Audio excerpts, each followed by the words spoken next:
Hi friends, నేను ranking గురించి మీకు ఈజీగా అంటే జస్ట్ సింపుల్‌గానే ఈ ప్రతి ఎగ్జామ్‌లో రీజనింగ్‌లో ర్యాంకింగ్ గురించి మనకు ఒక బిట్ వస్తూ ఉంటుంది ఎప్పుడు. దీన్ని మనం ఈజీగా ఆహ్, పసిగట్టేయొచ్చు. కానీ మనకు అక్కడ చిన్నగా ఏదో కన్‌ఫ్యూజ్ అవ్వడం వల్ల ఒక మార్క్ కోల్పోవడం జరుగుతుంది. కాబట్టి దీన్ని సింపుల్‌గా ఏ విధంగా అర్థం చేసుకోవాలన్నది నేను చెప్తాను. అందుకే ఒక 4 ఎగ్జాంపుల్ చెప్తే మీకు అర్థమవుతుందని ఇక్కడ ఎగ్జాంపుల్‌గా తీసుకున్నాను. ఫస్ట్ క్వెషన్ చూడండి.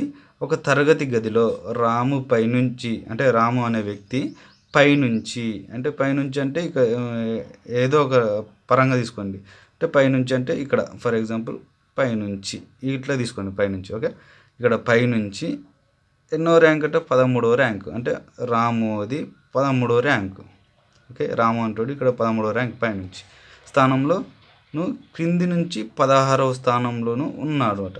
అంటే కింది నుంచి అంటే ఇక్కడ ఒక గీసుకొని కింది నుంచి ఇట్లా తీసుకుంటే వాని ర్యాంకు ఎన్నోదట 16వ ర్యాంకులో ఉన్నాడు. అయితే ఆ తరగతి గదిలో మొత్తం ఎంతమంది ఉన్నారు అని అడుగుతున్నారు. అంటే ఇక్కడ చూడండి, ఇక్కడ 16 అంటే కింద నుంచి 16 పైనుంచి 13వ ర్యాంకులో ఉన్నారు. అప్పుడు మనకేంది 16 ప్లస్ 13. ఓకే, వీటిని ప్లస్ యాడ్ చేస్తే ఆన్సర్ ఏంది 29. ఎగ్జామ్లో ఆప్షన్లో 29 కూడా ఉంటుంది. అందరూ ఏంది ఓకే 29 అని పెట్టేస్తారు.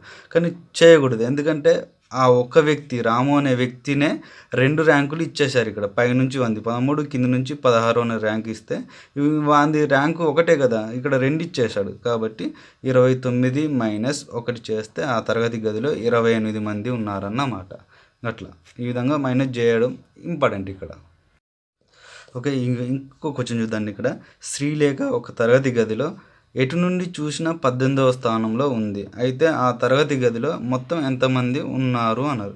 అంటే ఆమె ఓకే లెఫ్ట్ సైడ్ నుంచి తీసుకున్న 18వ ర్యాంకే, రైట్ సైడ్ నుంచి తీసుకున్న ఆమెది 18వ ర్యాంకే, వాళ్ళది శ్రీలేఖది. అయితే ఆ తరగతి గదిలో ఎంతమంది ఉన్నారని క్వశ్చన్ అడిగేశాడు. అంటే జస్ట్ ఒక వాక్యంలో అడిగేశాడు.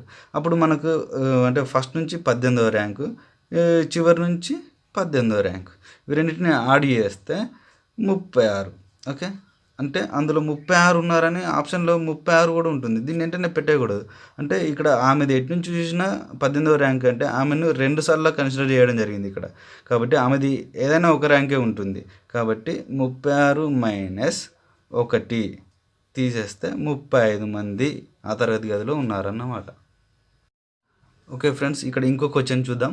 చూడండి, రేఖ 31 మంది విద్యార్థులు గల ఒక తరగతి గదిలో కింది నుంచి చూస్తే 10వ ర్యాంకులో అంటే 10వ స్థానంలో ఉన్నది.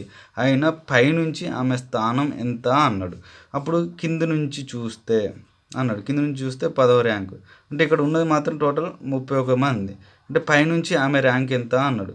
అప్పుడు ఏం చేయాలంటే ఇక్కడ 31 నుంచి -10 తీసేస్తే 21 వచ్చేసిందని ఆప్షన్లో 21 ఉంటే వెంటనే పెట్టేయకూడదు. ఆమెది పైనుంచి ఎన్నో ర్యాంకు అని అడుగుతున్నాడు. అంటే కింద నుంచి 10వ ర్యాంక్ అయినప్పుడు పైనుంచి ఆమె ర్యాంక్ వేరే ఉంటుంది. ఓకే, అప్పుడు +1 చేస్తే టోటల్ 22. అంటే ఆమెది పైనుంచి 22వ ర్యాంక్ అన్నమాట. అట్లా.